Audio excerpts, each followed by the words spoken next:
maa ngi leen di nuyu yéen ñëpp di wax ne excellent ak jàmm ci chaîne YouTube bi di Kàllaamay informatique tey nag dama leen a bëggoon a wan nan ngeen di dessiner tableau tableau boo xam ne dañ koy personnaliser ci Microsoft Word su ma waxee tableau nag peut-être su bari dañu ne loolu moo xam naa peut-être comprendre nañ ko mais am na dessiner ak insérer tableau dafa wute daal léegi pour wan leen kii bi ni ngeen koy defee maanaam ci Microsoft Word am na benn page Microsoft Word mu ubbi nii par exemple soo bëggoon a insérer tableau moom yomb na par exemple boo bëggee insérer tableau da ngay bës ci insertion bouton insertion bi nga bës fii dem tableau choisir par exemple colonnes yi nga bëgg maanaam nombre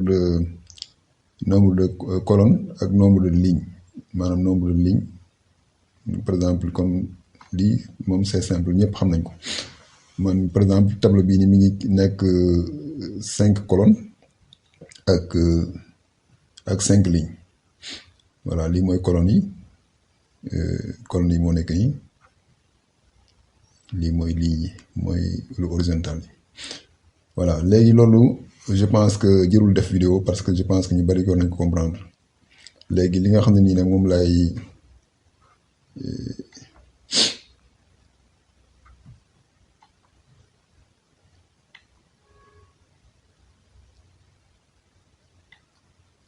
voilà li nga xam ne moom laa leen bëgg woon nag mooy par exemple bu ngeen bëggee dessiner tableau parce que tableau liy avantage bi mooy boo xam nga tableau insertion bi moom daf lay jox ay dimensions yu spécifiques mais bu dee dessiner boo yaa am choix nga xool tableau bi nga bëgg par exemple da ngay ñëw fii insertion nga dem tableau nga dem fi ñu bind dessiner un tableau boo cliquer ci dessiner un tableau gis nga ni dafay mel ne genre crayon léegi fii loo choisir rek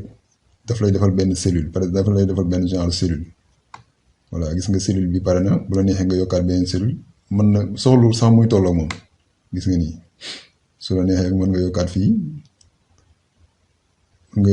fii sax loolu lu toll nii par exemple benn cellule bu toll noonu léegi nga ñëw fii ci suuf nga yokk bu la neexee voilà gis nga bu la neex mën nga yokk cellule boo xam ne ça dépend ci yow li nga bëgg daal après nga ñëw fii bu la neexee bii mën nga ko boole wala mu toll nii gis nga yaay xool tableau bi ni nga ko bëggee gis nga yii yëpp ay dama leen di wan ay démonstration rek léegi nag su ngeen dee def dessin bi par exemple par erreur mën ngeen juum maanaam par exemple comme ligne bi nii xëy na dama bëggoon mu agsi fii léegi bu boobaa ni ngay def mooy da ngeen ñëw fii ñu bind gomme peut-être nag xam naa Microsoft bi ngeen di utiliser parce que man bi ñuy utiliser nii bu xaw a ancien la 2007 la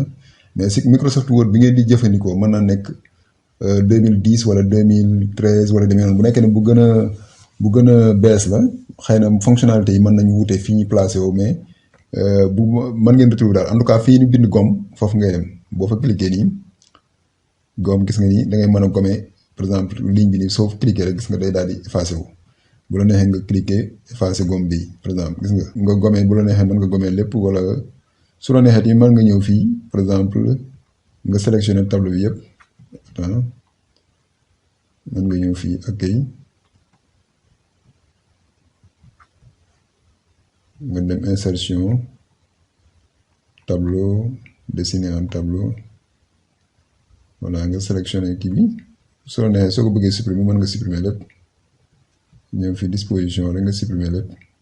supprimer lii voilà boo defee loolu lépp supprimé wu bu ko defee mën nga commencé waat boo defee erreur mën nga commencé waat xool ni ngay insérer mais insertion bi comme li ma la avantage mooy boo dee utiliser dessin bi dessiner un tableau bi dafa lay gën a jox ay fonctionnalités comme li ma la wax par exemple mën nga créer tableau bii nii ci biir tableau bi nga créer waat ay